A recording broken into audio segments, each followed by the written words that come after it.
the people who are animated by the postmodern ethos are not generally in and of themselves thoroughly possessed postmodern philosophers. First of all, they don't know enough about postmodernism or its underlying Marxism to make that claim.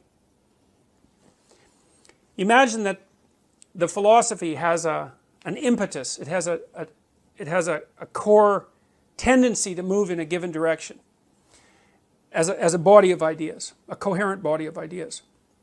And then imagine that it's represented in fragments among people who find its tenets palatable.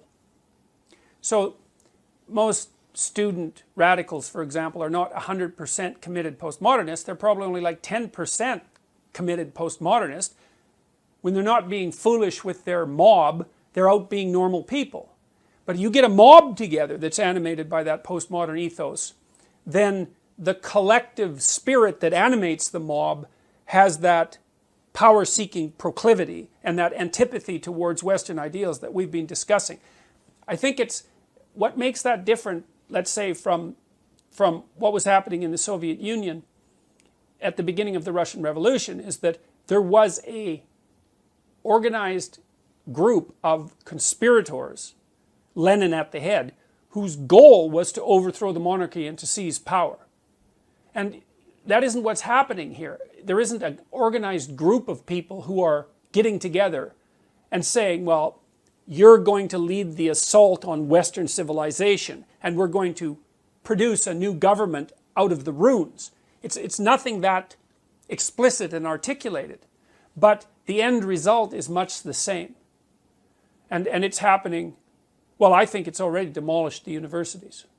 So I think actually irreparably. I think whatever the universities are going to be in 15 years, especially on the humanities end, will bear almost no resemblance to what the universities are now. Right? The purpose of those so-called disciplines is to produce radical postmodern activists who will reshape the political and economic structure. In fact, that's part of the coursework. It's like, that's what they do.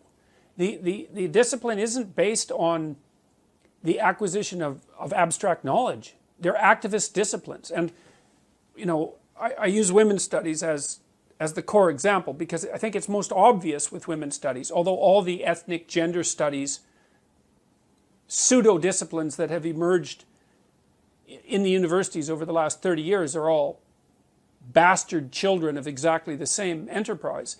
But even more appallingly, that ethos has moved out into disciplines that at one point had some genuine value. Anthropology, that's a good one. Sociology, social work, education. Education is done. The faculties of education are so corrupt that it's almost unimaginable. They might even be worse than, as a societal segment, they might even be worse than the women's studies groups because they've seized the educational systems. I mean, I've just been reviewing the Ontario Teachers Federation, ETFO, I think it is, EFTO, Education Federation. I'm sorry, I can't remember the acronym. Doesn't matter. It's a document that's produced by the main teachers organization in Ontario. And I've just been starting to review their curriculum for children from kindergarten to grade 8. It's pure social justice postmodernism. Jesus, they even teach kids here's how you interpret a book if you're a postmodernist, like a fiction book. You don't read the book and try to understand what utility might be extracted out of it to guide you in your life. That's the old system. The new system is you read the book and you analyze it in terms of whose societal position of power it justifies. So you look for who the supremacist is in the text. Could be the author, it could be the characters, it doesn't matter. You read the text as if all it does is reflect on the current corrupt power structure that obtains in current society. And that's the beginnings of literary criticism under the social justice regime. And none of this is subtle. These people have gone way beyond subtle. You know, we have social justice tribunals in Ontario. They're named that. And the educators in Ontario, the teachers, have already decided that the goal of the education system is to indoctrinate children from kindergarten into a radical, postmodern, leftist, communitarian, equity-oriented ethos. That's what they're doing. They're even subsuming the teaching of mathematics and science under that umbrella. And none of this is subtle, man. You just go online and download the documents and read them. And if you read them critically and carefully, well, since I've been really looking into this, which would be since last September, really starting to look at it from a legislative and policy level, I mean, the first thing I came across was the Ontario Human Rights Commission website, which is an absolute travesty. Those people are so dangerous, it's almost, you almost can't believe it. The Ontario Human Rights Commission, it should be abolished. It's a very subversive and dangerous organization, as are the human rights tribunals. Those things are dangerous. The Ontario Institute for the Studies of Education, that bloody thing is a fifth column. The people who are producing the educators that emerge from that institute, they should be put on trial for treason. Like, it's serious stuff. And the idea that the purpose of education is to get them while they're young, you know, in kindergarten, so that this radical, postmodern, Marxist ideology can be so thoroughly inculcated among people when they're young that they have no chance of escaping from it. And that's what's happening in the education systems. It's unbelievable. You know, every day I come across new policy statements of this sort that make my jaw drop. It's like, as Canadians, we're so accustomed to our political system working that we don't pay any attention to it. And so when you ring the bell and say, hey, there's a problem, people think, no, there's not. This is Canada, for Christ's sake. There's no problems here. You must be insane. Right? And that's the right thing for them to think. Of course, when I started talking about Bill C-16 back in October, the first wave of public response was something like, this professor is like a demagogue who's, exaggerating the danger because of his own problems and for whatever, reputation might accrue to him. And the funny thing about that criticism is that was the right criticism, right? Because when someone stands up in a country that functions and says, hey guys, there's something really rotten going on here, the first thing you should do is assume that that person has gone off the rails. But the problem is that I haven't gone off the rails. That's the problem. The problem is that the problems that I'm pointing to, they're real. Like, look, I talked over the last 2 weeks, 3 weeks, to I would say, you know, if you imagine Canada's top 20 journalists, mostly in print, I talked to 10 of them. They're all terrified of speaking out about such things, say, as cultural appropriation. These are the main journalists in Canada. They're already censoring themselves with regards to what they'll print, and if they don't censor themselves, their editors will. And these aren't low-level people. These are people who have massive reputations, and you'd think that would be sufficient, you'd think, to protect them from being mobbed. But they're terrified. Well, the tolerance issue is interesting because what tolerance means is, I'm stupid and flawed, and so are you, so I'll make you deal. You don't harass me too much about my stupidity and flaws, and I'll try to leave you the hell alone too. And that's a pretty good deal for everybody. So that's the tolerance issue, right? We're all flawed, and if we demand too much of one another, in terms of perfection and unity of belief, or even unity of thought, or even coherence of thought, then we're going to end up permanently at each other's throats. So we should just try not to make unnecessary enemies. That's tolerance, and it's a good principle. The diversity issue, the tolerance doesn't mean anything goes. That's not tolerance. That's refusal to take responsibility for mature discrimination. And discrimination has also become a dirty word. It's like, there's no difference between discrimination and thinking. They're the same thing. Now you might say, well, what about unfair discrimination? It's like, well, that's a whole different issue. It's like if you have person A and person B and they're both equally qualified for a job, there's something wrong if you let something other than their qualifications determine whether or not they should get the job. I mean, no one debates that seriously anymore. You know, so if somebody doesn't get a job because of their race, everybody says, well, you know, what the hell's wrong with you? You're not taking advantage of the person's talent. You're doing society a disservice, and you're hurting individuals unnecessarily. You shouldn't do that. It's like, okay, fine. We all agreed about that back in like 1965. That's covered. So, but the idea that anything goes with regards to tolerance and lack of discrimination, that's an entirely different thing. That does not mean that all people are the same, or that all abilities are the same, or that everything is of equal value. And so there's a big difference between tolerance and nihilism. And so lots of people say tolerance when they mean, well, anything goes, I can do whatever I want, I don't have to be responsible for anything, I don't have to think, and there's no difference between people no matter how they act. It's like, sorry, that's not a philosophy, man. That's a recipe for chaos and disaster. And then the diversity thing, it's like, oh, I see, we need more black people on our board because all black people think the same way. That's how we're going to play this, is it? We're not going to be able to think. So it's such a pernicious philosophy because it's predicated on the idea that the way someone thinks is inextricably tied with their group identity. Well, that's what the bloody racists used to think.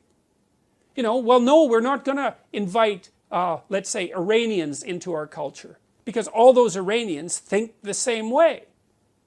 Well, I thought that was what racism was.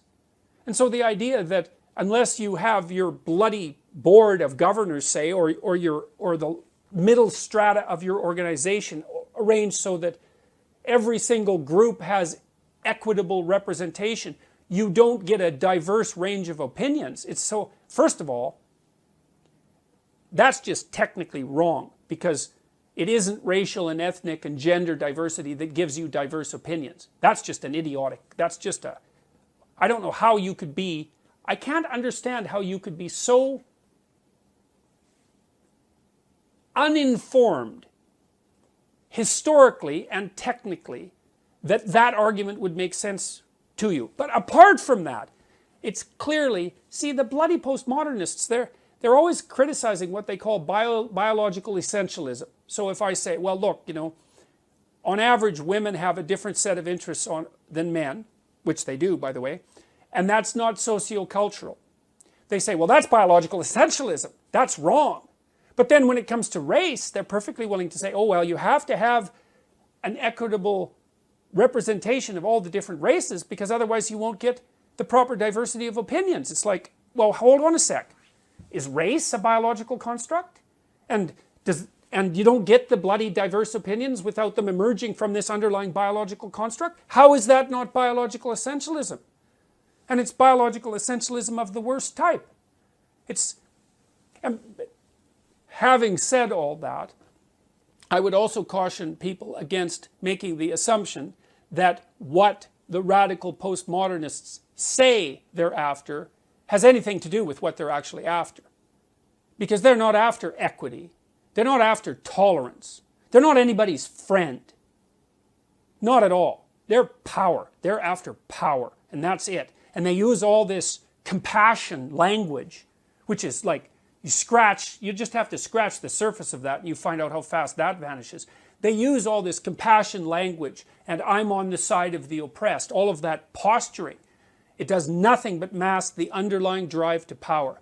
And that's in keeping with their own damn philosophy because for the postmodernists, there is nothing but power.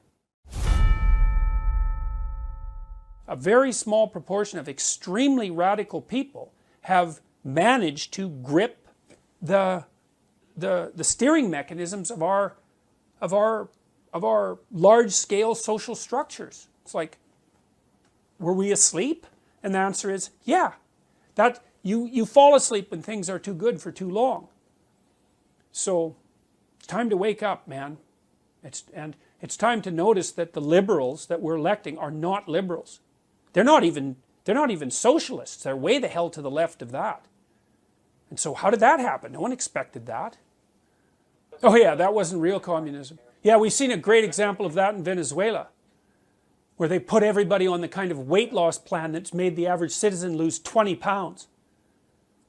Right? Everyone's starving in Venezuela. It's like, hey, look, another example of what wasn't real communism. So I know what that means. I've thought about that for years. When someone says that wasn't real communism, here's what it means. I am so narcissistic and arrogant and so convinced of the rightness of my ideology and of my moral purity that if I was the dictator of a communist state, the utopia would have come in as promised. That's what it means. That wasn't real communism.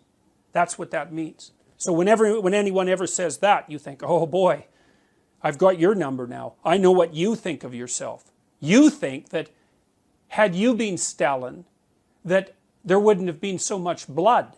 It's like, you think again. Besides, if you would have been the positive Stalin, let's say, one of the negative Stalins would have come along and killed you real quick. So don't be hypothesizing down that road too quickly. That's what they were, the useful idiots. And and Stalin killed all the old guard, all of them. It's like, you guys, you've done your part. All you are now is annoying and threatening. It's like, we'll just line you up and shoot you. Solzhenitsyn has done a perfectly fine job of documenting Lenin and Stalin's essential similarity of character, because people say, oh, well, the road Lenin was on, that would have been a good one, but it was perverted by Stalin. It's like, oh no, Stalin was Lenin's slightly more evil twin. And Lenin trained him anyways because he'd set Stalin out to do all his dirty work, and Stalin learned how to do that real well. So there's no saying, oh yeah, well it was a good idea to begin with and Lenin was on the right track, but then it was a cult of personality. It's like, no, sorry guys, that isn't going to wash.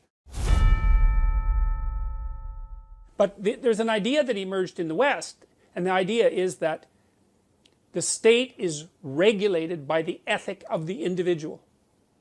And so that the individual has intrinsic value, and that value is predicated on the recognition of the individual's capacity to generate order out of chaos.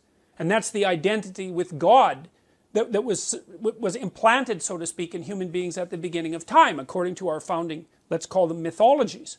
There's something about that that's right.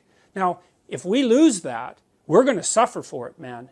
We're going to suffer for it. And I've studied totalitarianism for a long time. I know what happens when things take a viciously communitarian twist. It is not pretty. And people think our society is more, even the radical leftists who criticize it, think that our society is more robust and impervious to subversion and danger than it actually is. It's actually not. It's actually, we could lose it a hell of a lot more easily than we think. And it's got all sorts of flaws, and criticize away, but with a bit of gratitude, that would be nice. It's got all sorts of flaws, but we don't have anything better to put in its place. And when we tried a couple of different variations in the 20th century. Man, and that did not go very well. Now, if people want to bring that back, it's either because they don't know what happened, and they probably don't, because generally speaking, people's historical education is so dreadfully inadequate that it's actually, it's like a crime. Or they don't care, and what they're aiming for is trouble. And neither of those things are good. So, I've been watching this politically correct thing develop for 3 decades. It's popped its head up here and there. It happened really in the 1990s, in the early 1990s, but then it sort of faded away to some degree. But right now, man, it's back with a vengeance. In Bill C-16 in Canada, that's going to pass. And that is the first piece of legislation ever put in place in Canada that compels speech. And the Justice Minister curses on her head. The Justice Minister is refusing to, and her coterie of minions are refusing to implement a perfectly reasonable amendment that was proposed by Senator Don Plett to reword the Canadian Bill of Rights to ensure that Bill C-16 doesn't interfere with free speech. And they refused to do it. Why? Because equity trumps everything. Equality trumps everything. And that's not good, to put it simply. That is not good. And so people need to wake up and see what's happening. And they need to start watching what their children are being taught. That the new policies of the Ontario Teachers Federation, as I said, I've got the acronym wrong, those should be scrapped. I would tell people, do not send your children to public schools. If you're going to send them to public schools, you better bloody well keep an eye on what they're being taught. And I would say that's particularly true for communities of relatively conservative immigrants and minorities. You know, I mean, historically they've been aligned, say, more with the Liberal Party in Canada because of its more tolerant attitude towards immigration. It's like, it's time for those relatively socially conservative ethnic immigration communities to wake up and realize that the people that they thought were their allies are not their allies at all. So, no, we're going too far down this road. It's not a good idea. And it's happening a lot faster than people think. So, it's time for people to wake up. Jesus, you know, I've talked to the Conservatives, the leadership, many of the people who ran for the leadership federally. I've talked to the provincial Conservatives in Ontario. The provincial Conservatives were too afraid to have me come and talk to their caucus. Think about that. If they think I'm too... Because, you know, their theory, I guess this is Patrick Brown's strategy, is if they just shut the hell up and hide in a corner, Kathleen Wynne will flame out and they'll win the election. It's like, well, maybe and maybe not, but that's no strategy of courage. It's like the conservative types, even the liberals, the classic liberals, have to get out there and say, look, what's happening on the radical end of the political spectrum, that is not good. We need to do something about it. But they're too afraid. The conservatives are afraid that they will be targeted as individuals, mobbed by the social justice warriors online, and taken out. And so they don't say anything. It's not even the social conservatives who won't say anything. It's like mainstream liberals who won't say anything. Well, as soon as people... So now the journalists are censoring themselves. They've already told me that. The politicians are censoring themselves. It's like, what the hell? What's going on? And what's really awful about it is it's a very small minority of people who are basically producing this movement forward. It's probably no more than about 5% of the population. So, and the other thing that's so interesting is if you push back against them hard, they just fold. I can't even get the social justice types to debate me. They won't do it. Now, they don't believe in debate. So why would they debate? They only believe in power. But like when I went to Queen's University to talk to the law students there about Bill C-16, from what I gathered, all of the law professors were invited to debate me. Now think about it. I'm not a bloody lawyer. I'm no law professor. I'm talking about legislation. Like a good lawyer should have been able to come out and just have twisted me into knots and sent me home in a cast. And they couldn't find a single bloody professor to come out there. So Bruce Pardy, who's a professor, had to come out and play devil's advocate. So there's no debate there. There's no discussion. So this small minority, they're well situated. They have a philosophically driven agenda. They're motivated personally by resentment and power. But there aren't that many of them, and they're bloody cowardly. And if you face them down, they'll run away. So I would say we should face them down before they continue to wreak the kind of havoc that they're already wreaking on our society. And we could certainly start with Kathleen Wynne and her coterie of radical postmodernists. So we should chase every single liberal, every single provincial liberal should be taken out of the Ontario legislation in the next election. That would be a good outcome. That would be a message. It's like, don't muck about with the structure of the family. There's a start. So, yeah, well. But the thing is, people are afraid. So the conservatives won't even come out and be conservative. So one of the things I've talked to them about, and I think I talked to 5 of the people who were involved in the leadership convention, was if you guys are afraid to be conservative, you've already lost. You're done. Like, you're just playing out an empty game. And they are. That's the policies they're pursuing. Patrick Brown won't come out and, like, what the hell? Kathleen Wynne, she should be hanging on with one finger. If that woman had an ounce of integrity, she would have resigned when her popularity fell below 10%. But she doesn't. And no one will take her on with regards to that. So, it's not good. I can tell you one thing that I've experienced. If you're not happy with the kind of policies that your company is putting in place, or the bureaucracy that you work in, or your government, or any of those things, if you're not happy about it, and you wait, the probability that you'll become more unhappy is extraordinarily high. If you come out and say something early on, you're taking a risk. But if you say something and you don't apologize and you hold your damn position, you can chase them back. That's been my experience. You don't apologize, you know, and you don't soften what you have to say. But as far as I can tell, you've got a choice. You can wait around until things get worse and you're weaker, and you can wait till you're taken out, or you can stand up now and say what you have to say with a reasonable chance of success. That's how it looks to me.